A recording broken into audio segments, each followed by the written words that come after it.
Assalamualaikum warahmatullahi wabarakatuh. Perkenalkan, nama saya Lailatul Mukmiro. Saya mahasiswa program doktoral Ilmu Kedokteran Fakultas Kedokteran UNER. Dalam rangka memenuhi tugas filsafat ilmu, maka pada kali ini saya akan membahas mengenai tinjauan aksiologi ilmu dalam uji klinis vaksin COVID-19. Kalau kita lihat lagi pilar filsafat ilmu, maka ada tiga pilar filsafat ilmu, yaitu ontologi, epistemiologi, aksiologi, dan logika ilmu pengetahuan. Nah, yang akan kita bahas di sini adalah bagaimana pilar filsafat ilmu itu dalam uji klinis vaksin COVID-19. Kita ketahui bahwa sumber pengetahuan itu berasal dari 6 hal, yaitu pengalaman indera, nalar, otoritas, intuisi, wahyu, keyakinan.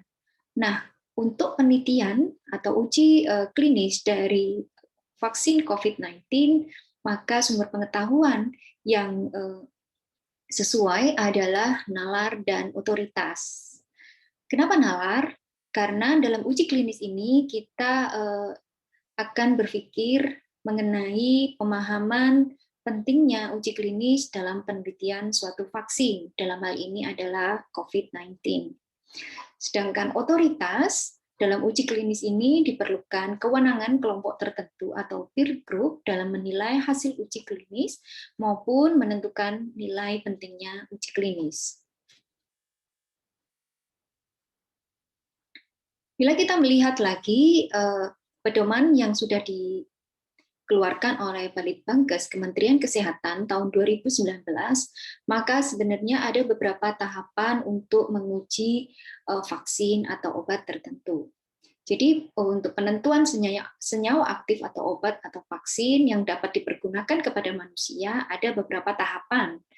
Yang pertama adalah uji lab.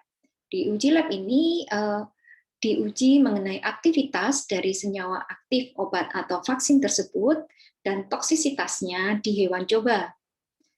Apabila sudah dibuktikan aktivitas dan berapa toksisitasnya, maka akan naik ke uji yang berikutnya, yaitu uji klinis. Pada uji klinis ini, sebagai objek adalah manusia. Nah, sebagai objek, maka ada beberapa kriteria tertentu yang memenuhi syarat untuk uji klinis ini. Uji klinis ini ada 3 tahapan, yaitu uji klinis fase 1, 2, dan 3. Apabila sudah memenuhi syarat dari uji klinis tersebut, apakah aman, layak, dan bermanfaat bagi manusia, maka Badan POM dari Kementerian Kesehatan akan mengeluarkan izin edar. Nah, setelah izin edar keluar, maka diperbolehkan untuk memproduksi senyawa aktif obat atau vaksin tersebut dengan menggunakan cara membuat obat yang baik dan diperlukan kontrol saat dipasarkan. Nah, bagaimana konsep aksiologi pada uji klinis penelitian vaksin COVID-19? Kita kembali lagi bahwa sebenarnya ciri-ciri dari nilai atau aksiologi dari suatu ilmu itu ada 3 nilai yang kita lihat. Yang pertama adalah subjek, kedua adalah objek, yang ketiga adalah praktis.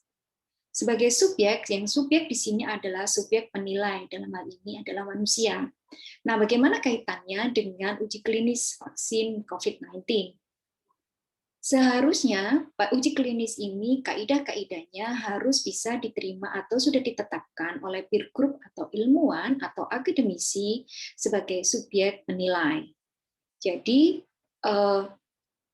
nilai dari uji klinis ini akan berarti bila kaidah-kaidah atau kegiatan atau proses kegiatannya itu merupakan hal-hal yang sudah ditetapkan atau bisa diterima oleh peer group. Nah, bagaimana dengan nilai praktisnya? Nah, nilai praktisnya ini, uji klinis akan berpengaruh pada pedoman praktis yang akan dihasilkan. Karena menggunakan subjek manusia, maka ada beberapa hal yang bisa terjadi pada saat proses uji klinis tersebut. Maka hal-hal tersebut itu bisa dijadikan satu pedoman praktis pada saat menetapkan izin edar dan mengeluarkan izin untuk memproduksi vaksin tersebut. Kemudian nilai yang ketiga adalah objek. Dari nilai ini yang dimaksud objek adalah manusia.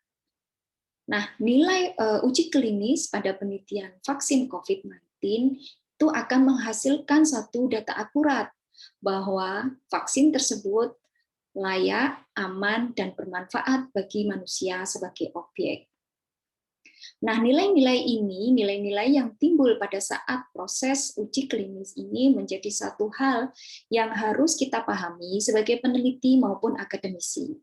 Oleh karena itu, sebagai calon doktoral, maka pada saat kita melakukan satu penelitian mengenai senyawa obat, vaksin, ataupun yang lain yang berhubungan dengan kehidupan manusia, maka nilai atau aksiologi ini yang harus ada di dalam benak setiap peneliti atau calon doktoral.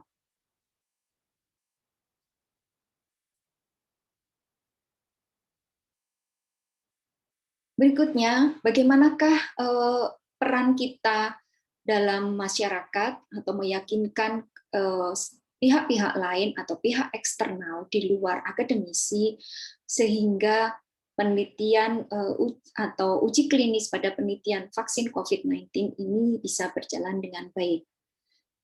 Akademisi atau ilmuwan atau calon doktoral tidak akan bisa berjalan dengan sendiri. Kita tahu bahwa vaksin COVID-19 ini menjadi satu kebutuhan yang urgensi, sangat dibutuhkan oleh masyarakat di masa pandemi. Akan tetapi yang harus kita sadari bahwa uji klinis ini harus dilakukan dengan baik dan dengan menggunakan kaidah-kaidah ilmiah yang sudah diterapkan atau ditetapkan oleh peer group atau ilmuwan yang berkompeten.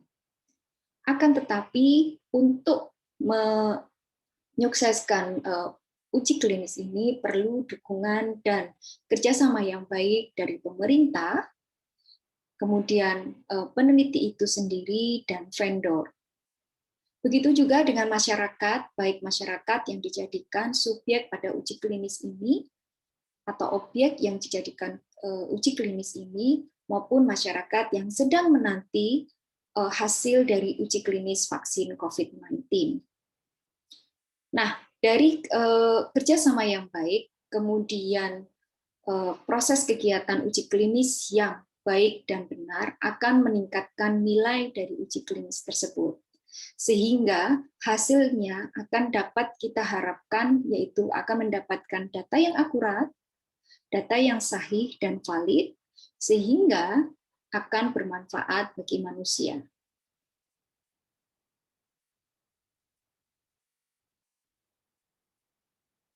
Demikian pemaparan saya, semoga bermanfaat. Terima kasih. Assalamualaikum warahmatullahi wabarakatuh.